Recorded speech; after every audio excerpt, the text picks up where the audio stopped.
1998 এর ধারা 22, 23 ও 24 এর অধীনে 2003 সাল থেকে বাংলাদেশ স্পন্সর দেশের সুবিধা পেয়ে আসছিল।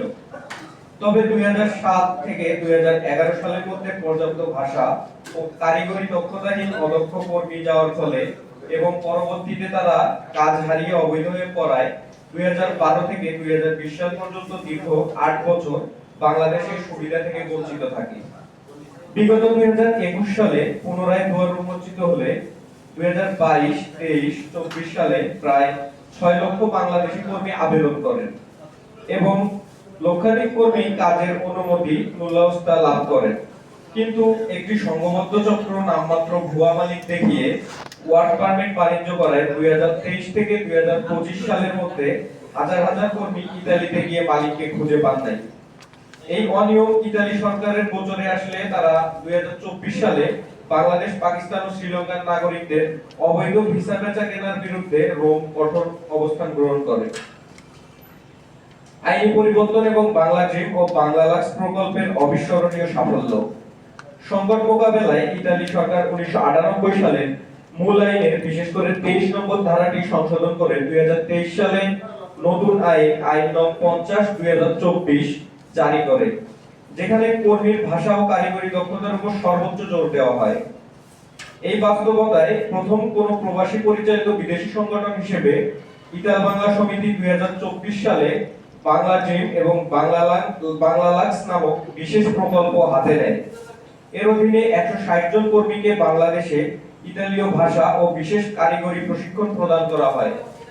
অত্যন্ত আনন্দের বিষয় যে আজ 18 মে 2026 তারিখের মধ্যে এই প্রশিক্ষিত কর্মীদের অর্ধেকের বেশি কর্মী সফলভাবে ভিসা হাতে ইতালির উদ্দেশ্যে যাত্রা করার জন্য সম্পূর্ণভাবে প্রস্তুত রয়েছেন। ক্ষতিগ্রস্তদের জন্য পুনর্বাসন ও অর্থ ফেরতের সমাধান। বর্তমানের কঠোর আইনি কড়াকড়ি এবং 2024 সালের 145 নং আইনের কঠোর প্রয়োগের কারণে বিগত 2022 থেকে 2024 সালের মধ্যে প্রায় 1 লাখ কর্মীর নুলাওস্তা বাতিল হওয়ায় তারা আর্থিকভাবে ব্যাপক ক্ষতিগ্রস্ত হয়েছে। তাদের জন্য দুটি প্রকল্প সমাধান ঘোষণা করা হয়েছে। পুনরায় ইতালি যাওয়ার সুযোগ বা রিপ্রসেসিং। বর্তমান ইতালীয় আর্টিকেল 23 অনুযায়ী ভাষা ও কারিগরি দক্ষতা অর্জন সাপেক্ষে তাদের পুনরায় শতভাগ নিশ্চয়তায় ইতালিতে কর্মসংস্থানের ব্যবস্থা করা হবে। অর্থ ফেরত বা রিকভারি অথবা রিফান্ড। যারা অন্য কোথাও কর্মসংস্থান নিশ্চিত করেছেন তাদের বিভিন্ন মাধ্যমে প্রদত্ত অর্থ সমঝোতা ও লিখিত চুক্তিপত্রের মাধ্যমে অতি অল্প সময়ে ফেরত দেওয়ার জন্য সংগঠন তার কারিগরি সক্ষমতা নিয়ে সম্পূর্ণভাবে প্রস্তুত। মাননীয় প্রধানমন্ত্রীর নিকট উত্থাপিত দাবিসমূহ ও 5 বছরে 10 লক্ষ লোকের কর্মসংস্থানের মহাপরিকল্পনা। ইউরোপীয় ইউনিয়নের ট্যালেন্ট পার্টনারশিপ প্রোগ্রাম এবং এথিক্যাল মাইগ্রেশনের আওতায় আগামী 5 বছরে ইউরোপে 5 কোটি কর্মীর বিশাল ঘাটতি পূরণে বাংলাদেশ থেকে 10 লক্ষ দক্ষ কর্মী প্রেরণের লক্ষ্যে মাননীয় প্রধানমন্ত্রীর নিকট নিম্নোক্ত কিছু প্রস্তাব পেশ করা হয়েছে। লিবিয়া ও বালকান রুট বন্ধ এবং ভিকটিম সাপোর্ট। লিবিয়া হয়ে ভূমধ্যসাগরের বিপজ্জনক পথ এবং বালকান দেশগুলির স্থলপথের সকল বৈধ ও অবৈধ মানব পাচার সম্পূর্ণভাবে রোধ করতে হবে। এছাড়া বর্তমানে লিবিয়ায় অবস্থানরত বাংলাদেশিদের ইউরোপীয় সরকারের আর্থিক সহায়তায় ও ইতালীয় শ্রম বাজারে যুক্ত করার প্রতিশ্রুতি নিয়ে দেশে ফিরিয়ে এনে ভাষা ও কারিগরি প্রশিক্ষণ প্রদানপূর্বক ইউরোপে পাঠানোর বিশেষ প্রকল্প গ্রহণ। 10 লাখ টাকার সরকারি ব্যাংক লোন সহজীকরণ। 2026 সালে সরকার ঘোষিত প্রাকযাত্রা ও ভাষা শিক্ষার জন্য 10 লাখ টাকা পর্যন্ত ব্যাংক লোন প্রাপ্তি যেন প্রবাসীদের জন্য সহজ ও সম্পূর্ণ দুর্নীতিমুক্ত হয় তা নিশ্চিত করা। প্রশাসনিক কাঠামো ও ইউ অভিবাসন সেল গঠন। প্রবাসী কল্যাণ, স্বরাষ্ট্র, পররাষ্ট্র ও শ্রম মন্ত্রণালয়কে নিয়ে একটি উচ্চ পর্যায়ের আন্তঃমন্ত্রণালয় সমন্বয় কমিটি এবং ইউরোপের রাজনৈতিক সামাজিক পরিবর্তন পর্যবেক্ষণের জন্য একটি বিশেষ ইইউ মাইগ্রেশন সেল গঠন করা। যৌথ অংশীদারিত্ব। আগামী 5 বছরে 10 লাখ বাংলাদেশি কর্মীর সংস্থান নিশ্চিত করতে বাংলাদেশ প্রবাসী উন্নয়ন সমিতি ও ইতাল বাংলা সমিতি সরকারকে সব ধরনের মাঠ পর্যায়ের কৌশলগত কর্মকাণ্ড ও ইউরোপীয় ল্যাঙ্গুয়েজ ট্রেনিং প্রোগ্রাম ইএলটিপিবি পরিচালনার মাধ্যমে সহযোগিতা করতে সম্পূর্ণ প্রস্তুত। সংগঠনের বার্তা: বাংলাদেশ প্রবাসী উন্নয়ন সমিতি এবং ইতাল বাংলা সমন্বয় উন্নয়ন সমিতি কোনো বাণিজ্যিক প্রতিষ্ঠান নয়, বরং সম্পূর্ণ অলাভজনক ও প্রবাসীদের কল্যাণে নিয়োজিত একটি সেবাধর্মী প্রতিষ্ঠান। দীর্ঘ 3 দশকের মাঠ পর্যায়ের অভিজ্ঞতাকে কাজে লাগিয়ে বিগত দিনের বৈশ্বিক ও অভ্যন্তরীণ নানাবিধ সংকট ও প্রবাসীদের দুঃখ কষ্টকে পেছনে ফেলে রেমিটেন্সের নতুন ও টেকসই দিগন্ত উন্মোচনে সংগঠনটি মাননীয় প্রধানমন্ত্রী জনাব তারেক রহমানের দূরদর্শী নির্দেশনা ও সর্বাত্মক সরকারি সহযোগিতা কামনা করছে।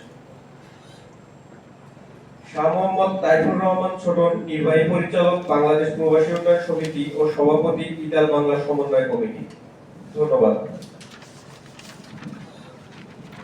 আজকে আমাদের উপস্থাপনা যেটা ছিল মোটামুটি আপনাদের সবার সামনে উপস্থাপন করা হয়েছে। এখানে লোয়ার টেকনোলজি, যেটা আমাদের প্রতিনিয়ত দৈনন্দিন কার্যক্রমের যে জায়গাগুলি, এই জায়গাগুলিতে ওই দেশের মানুষজন, তরুণ সমাজ এই জায়গাগুলিতে কাজে আসতেছে না। তার মধ্যে অন্যতম যেমন ধরেন আমাদের বাসা বাড়ির কাজকর্ম, ধরেন আমাদের প্রত্যেকের বাসায় হাউস হোল্ড কাজের জন্য কেউ না কেউ থাকে, একটা বুয়া আমাদের বাসায় থাকে, অথবা আমাদের ঘর পরিষ্কার করার জন্য একটা দারোয়ান আমাদের লাগে। এটা যেমন আমাদের লাগে, এটা তেমনি ভাবে ইউরোপের সবখানে লাগে। তো এই কাজগুলি কিন্তু ওই দেশে দেখা যাচ্ছে কি, আজকে আমাদের দেশের দিকেও যদি আমরা তাকাই, যে আমাদের দেশে একটা বড় জনসংখ্যা আজকে কর্মক্ষম হয়ে গেছে। আমাদের মহিলারা এখানে কাজে কর্মের ভিতরে তারা ইনভলভ হয়ে যাচ্ছে, তার ফলে তাদের বাচ্চা কাচ্চা দেখাশোনা করা, ঘর বাড়ি পরিষ্কার করা, রান্না বান্না করা, এটা যেমন বাংলাদেশেও কিন্তু তাদের জন্য একটা সমস্যা আজকে আমরা দেখতে পাই। এই যে সমস্যাটা অলরেডি ইউরোপ আর উন্নত বিশ্বের মধ্যে ইতিমধ্যে এটা একটা সমস্যা, কারণ তাদের বাসা বাড়ি পরিষ্কার করা, কাপড় চোপড় ধোয়া, বাচ্চাদের দেখাশোনা করার জন্য তাদের লোক লাগে। আর এই লোকটা ওই দেশের নাগরিকদেরকে তারা বিশ্রায় পায় না।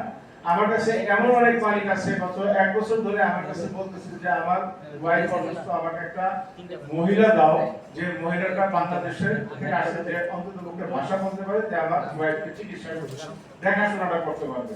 1 বছর ধরে হাউতাস করতেছে, আমি তাকে একটা লোক দিতে পারি না, কারণ হলো আমার দেশ থেকে একটা মহিলাকে আমি ওই কাজটা, ওই ভাষাটা শিখিয়ে ওখানে আমি নিতে পারতেছি না।